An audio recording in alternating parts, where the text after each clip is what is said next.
Hello everyone, my name is Muir, and this is X4 Foundations, the new and improved medium weapons guide. Today we're going to be going over base faction weapons, that is Paranid, Talati, and Argonian. So, these guys, we're going to be pulling numbers from the Ultimate Weapons Guide X4. You know the drill by now. It says by Kajar. He isn't paid to do this. He does this out of his love for the developers, the game, and the community. So if you enjoy his efforts, then I highly encourage you to leave a thumbs up, some sort of award, and or a message just on here where you can tell him and how it was useful to you and how you yeah, it's just how it was useful to you.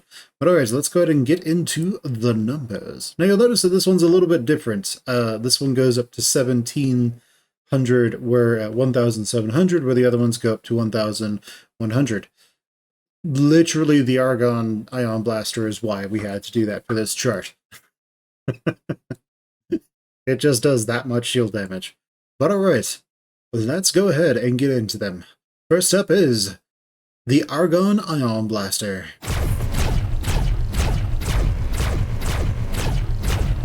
Alright, the Argon Ion Blaster is one of the strongest weapons in the game. It's literally the strongest medium weapon in the game against shields, but it does barely anything to hulls. So keep that in mind. This is a weapon where you will use this to strip shields from large ships, and just so your other weapons can do other things. But this isn't necessarily a weapon that you want to start slapping on just everything.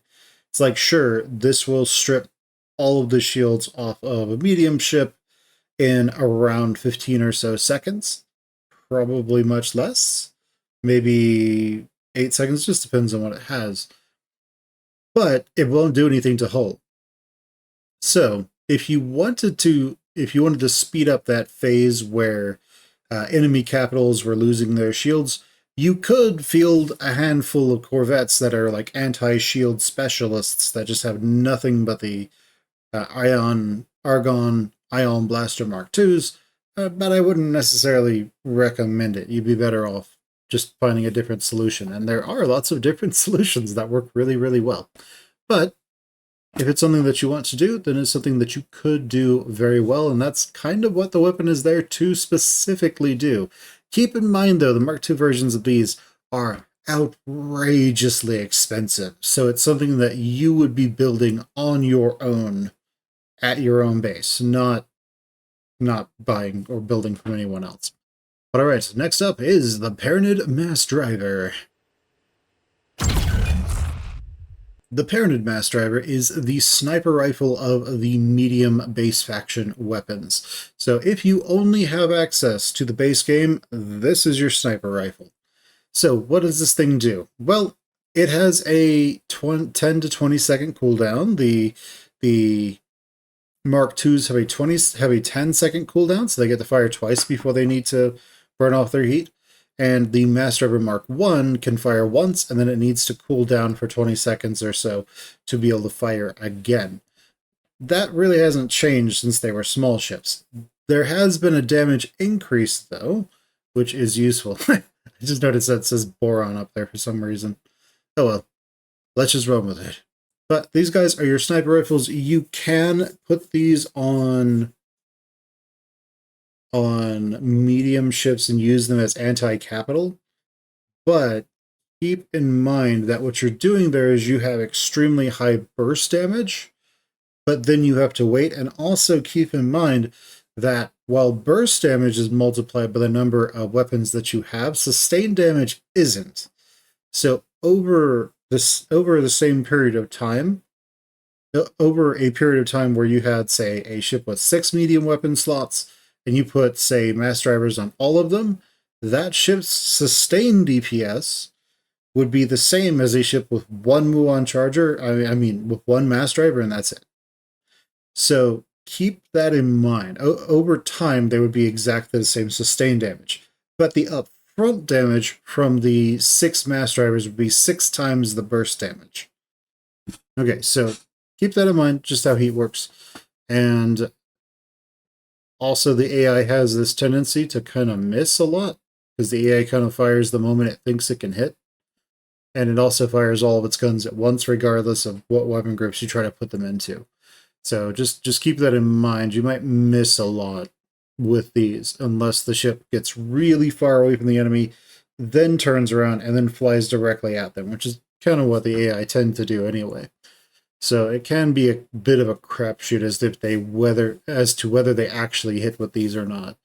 But I will say, if they hit a medium ship, a medium ship might die, like flat out, if they get hit by 5 or 6 of these mass drivers just all at once. So keep that in mind. It is something where it can just one-tap things, but it's unlikely because it has absolutely no gimbling whatsoever. So ships where all the weapons are just concentrated right in one little area in front of the ship under the cockpit or something, those can work pretty well, but not if they're sort of disseminated across the ship. But alright, after that, let's get into one of the more powerful weapons in the game, mainly because of reasons of how it functions, and that is the Talani Muon Charger.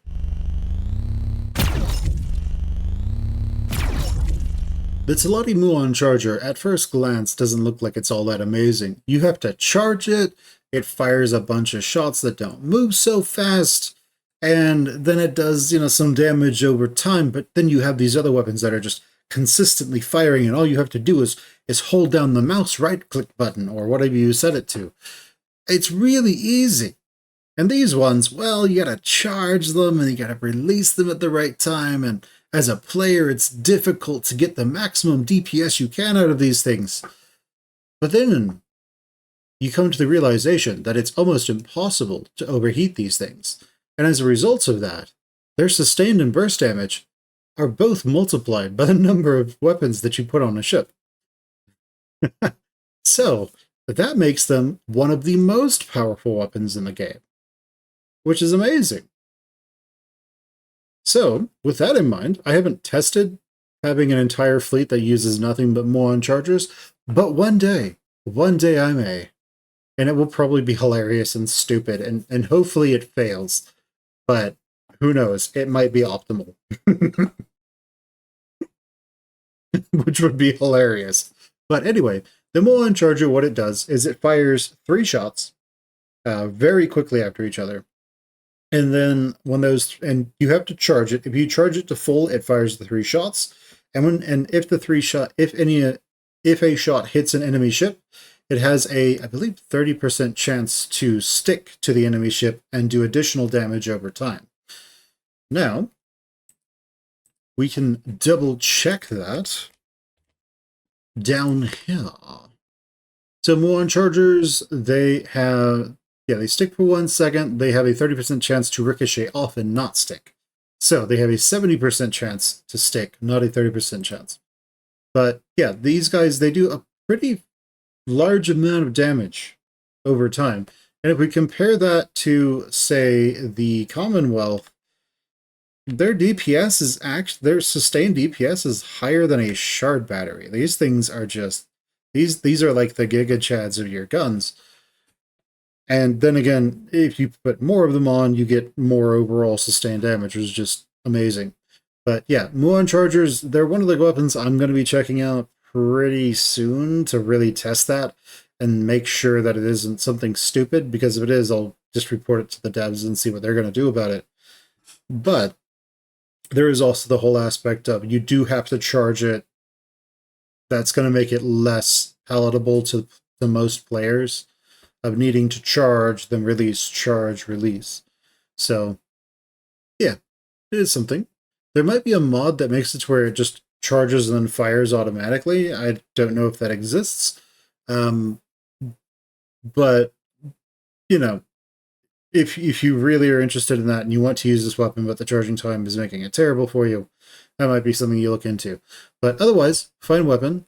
This may, based on what we've said previously about the sustained damage and burst damage effectively being the same, this weapon may be one of those extremely high skill ceiling, higher order optimal strategies in the game, at least for medium weapons. But again, I have to test it and see if that's actually true or not, because it might just turn out it's about average and the AI doesn't fire it all the time like it's supposed to. Anyway, It's a really good weapon, and you should check it out.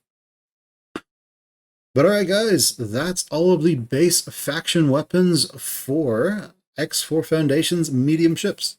So I'll see you guys next time. Bye everyone.